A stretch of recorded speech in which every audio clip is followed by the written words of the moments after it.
Okay, so you came to Weaverville and bought the house on College Crescent. What attracted you to that's an interesting house in Weaverville. What attracted you to that house? Well, I was starting to get into it just a moment ago when I mentioned about the interest rates. Yeah, go ahead. Well, the first house I bought in Canada cost $12,500.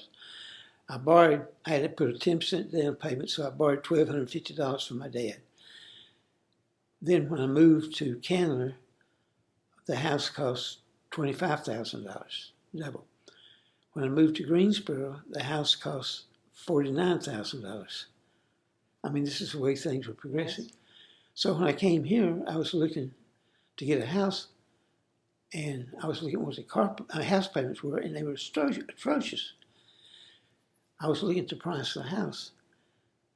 Then someone showed me that house, and I said, "How much is it?" And I think they were on the market for $99,000.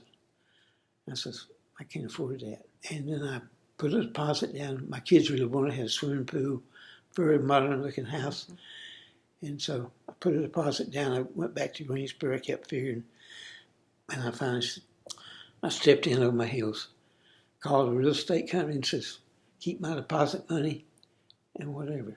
I made a mistake. Well, the people that lived there really wanted to go back to Chicago. The guy was editor of Mother Earth News and worked in Hendersonville. That's interesting. They actually lost 2 of their kids in that house I lived because they got on drugs. Mm-hmm. Anyways, back to why I live here in Weaverville. Looked at the house, can't afford it. Called a real estate person, says, "Keep my money." She called back about 4 days later and says, "Doug, these people really want to sell this house." So they dropped the price down on the house a little bit. The saleswoman, she said, "This house has an assumable mortgage, a 6% assumable mortgage." Well, I was looking at the price of the house. When I looked at this big house, it cost a lot more, was going to be cheaper on payments than going out and buying a smaller house at 12%. Going back to my first days in Weaverville, the shops that were on Main Street in Weaverville, going back into the late 70's, you had Rice's grocery store here. You had a dry cleaners on Main Street. Yeah. You had the drugstore, of course. Drugstore, of course. And I'm trying to think, there was, dry cleaners, grocery store, drugstore. Shops.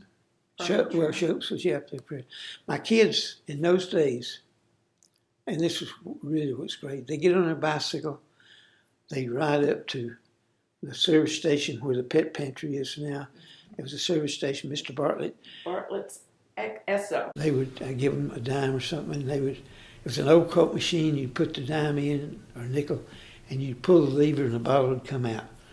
They also thought it was wonderful to be able to go up and get what they called a Stewart sandwich. It was the fact they were buying a sandwich out. I gave them money, and they would go up and pay the bills at the town hall and my water bill. Yeah.